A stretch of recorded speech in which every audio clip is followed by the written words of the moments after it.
วัสดีค่ะเมนูขนมจากมาทอดไร้น้ำมันวันนี้ฟังขอเสนอชิฟฟ่อนเค้กนมสดค่ะวิธีทำแบบง่ายๆเลยนะคะ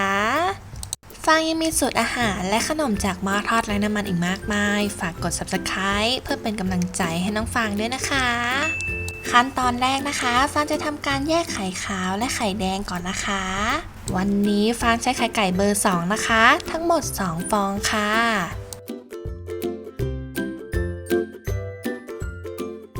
แนะนำให้ใช้ไข่ไก่เบอร์1หรือเบอร์2นะคะ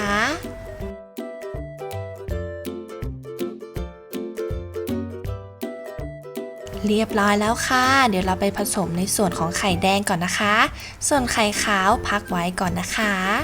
ขั้นตอนแรกนะคะฟางจะนำไข่แดงที่เราแยกไว้เมื่อกี้นะคะมาตีเล็กน้อยนะคะ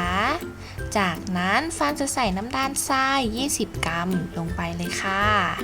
ตามด้วยเกลือ1/4 ช้อนชาตามด้วยน้ำมันรำข้าวนะคะ25 กรัมนมสด30 กรัมค่ะและกลิ่นวานิลา1/2 ช้อนชานะคะจากนั้นก็คนส่วนผสมให้เข้ากันจนกว่าน้ำตาลของเราจะละลายเลยนะคะเรียบร้อยแล้วจากนั้นฟางจะร่อนแป้งเค้ก40 กรัมและผงฟู1/2 ช้อนชาร่อนลงไปพร้อมกันเลยค่ะ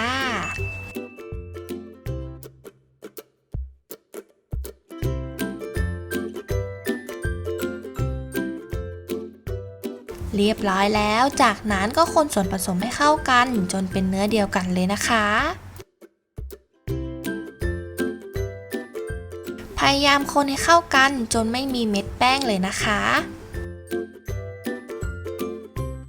เรียบร้อยแล้วจากนั้นก็นำไปพักไว้ก่อนนะคะ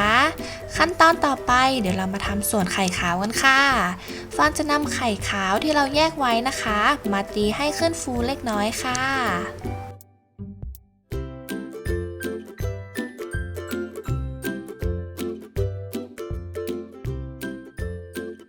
พอขึ้นฟูประมาณนี้แล้วนะคะจากนั้นฟันจะเทน้ำมะนาวลงไป1/4 ช้อนชาเทลงไปตีผสมรวมกันเลยค่ะ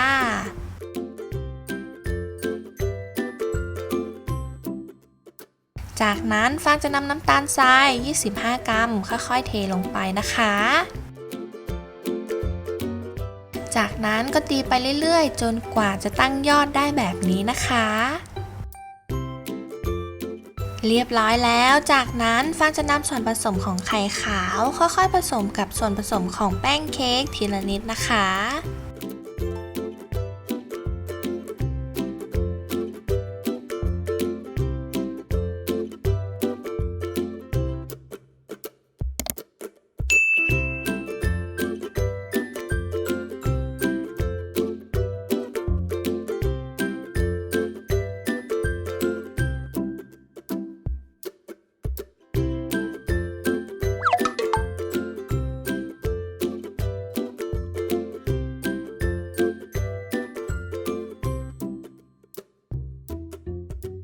เรียบร้อยแล้วนะคะจากนั้นก็นำไปใส่ในภาชนะที่เราเตรียมไว้เลยค่ะ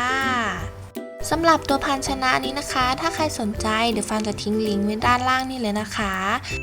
เพื่อนๆสามารถนำไปใส่ถ้วยหรือภาชนะที่ตัวเองสะดวกได้เลยนะคะปาดหน้าให้เรียบจากนั้นก็เคาะไล่อากาศเล็กน้อยนะคะ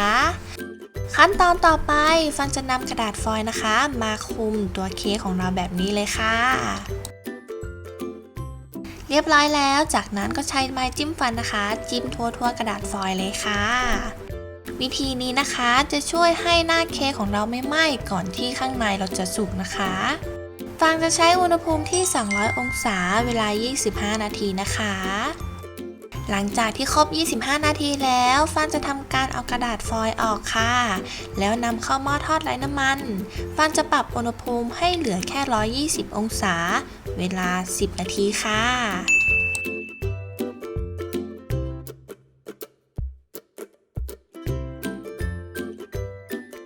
เท่า านี้ก็เสร็จเรียบร้อยแล้วค่ะวิธีเช็คนะคะฟางจะใช้ไม้จิ้มฟันจิ้มลงไปตรงกลางเค้กนะคะถ้าไม่มีแป้งติดขึ้นมาแปลว่าสุกแล้วค่ะถ้ายังมีแป้งติดขึ้นมาอยู่แนะนำให้อบต่อจนกว่าจะสุกเลยนะคะจากนั้นนะคะฟางจะทำการเซาะตรงขอบแป้งเค้กเล็กน้อยนะคะโดยพิมพ์ที่ฟางใช้ในวันนี้นะคะเป็นพิมพ์สำหรับอบเค้กพอดีเลยค่ะมันเลยสามารถออกได้ง่ายนะคะถ้าเพื่อนๆใส่ในถ้วยหรือว่าใส่ภาชนะอื่นแนะนำให้ใช้กระดาษไขรองก่อนนะคะ